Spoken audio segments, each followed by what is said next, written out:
The story begins at Xavier's School for Gifted Youngsters in New York City, where the X-Men are celebrating the holidays. Katherine Pryde, excited and full of energy, prepares drinks for everyone, exclaiming, "I've never spent Hanukkah away from home before, much less with mutant superheroes like the X-Men." Professor Charles Xavier enters the room with Storm, Ororo Monroe, and notices the snowy scene outside. "Is this White Christmas you're doing, Storm?" he asks with a smile. Ororo replies, "It's not Christmas yet, Professor. Let's just call it holiday magic." Logan, sitting on the couch, grumbles to himself, "Pfft, holiday magic," and then mutters louder, "Bah, humbug, bub." Katherine, noticing his lack of enthusiasm, offers him a drink and asks, "You don't like the holidays, Wolverine?" Logan replies, "It's all one holiday, kid. Folks celebrating that they lived to see another day. When you've lived as long as I have, those days start bleeding together. Come back with something stronger than cocoa, kid." Just then, Nightcrawler appears, holding a wooden box. "There you are, Liebchen," he says to Katherine. Opening the box, he reveals a beautiful menorah and adds, "Don't worry about Herr Logan. He's like the Grinch of Scrooge's, yeah.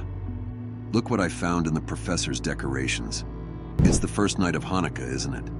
This might make you feel more at home." Katherine's face lights up. "Oh, Kurt, it's beautiful. We have a menorah just like it back in Deerfield.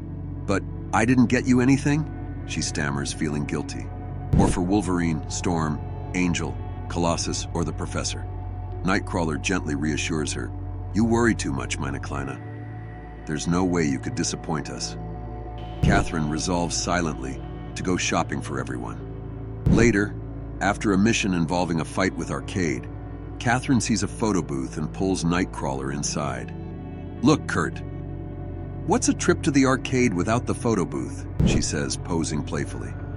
"Say cheese," she exclaims. Nightcrawler, distracted by a mention of robots, slips away mid-photo session, leaving Katherine to finish the pictures alone. Not long after, the X-Men face an attack from Doombots.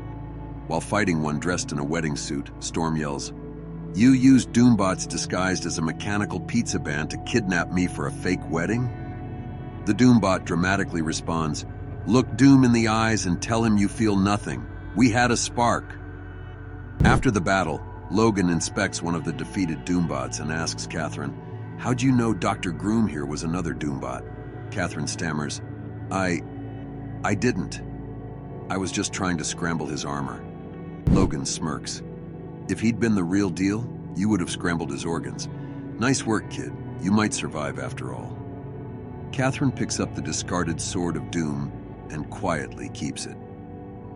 On Christmas Day, Katherine exchanges gifts with the team. She surprises Ororo with blue glass earrings. "Earrings in blue glass, you made these?" Ororo asks, delighted. Katherine responds, "Actually, you sort of did." She gives Nightcrawler a photo frame with one of their arcade pictures. Nightcrawler, grinning, says, "It's perfect. I may need to begin a portrait collection." For Peter, she gifts a Neil Diamond album. He blushes and asks, "Neil Diamond? How did you know?"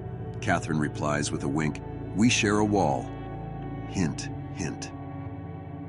Katherine also hands Professor Xavier a jar of money. "I saved it for the damage to the Blackbird, the danger room, the walls, the cars." But Xavier firmly refuses, saying he doesn't take money from family. Lastly, Katherine approaches Logan. Holding the sword from the Doombot wedding, she says, "I thought about what you said, and I thought your gift might be teaching me how to use it. You know, something to break up the days." Logan looks at her thoughtfully and says, "Kid, you ever heard of Krav Maga?" The story ends with all the candles of the menorah glowing brightly. Katherine and the X-Men gather together, celebrating Hanukkah and the holidays, united as one family.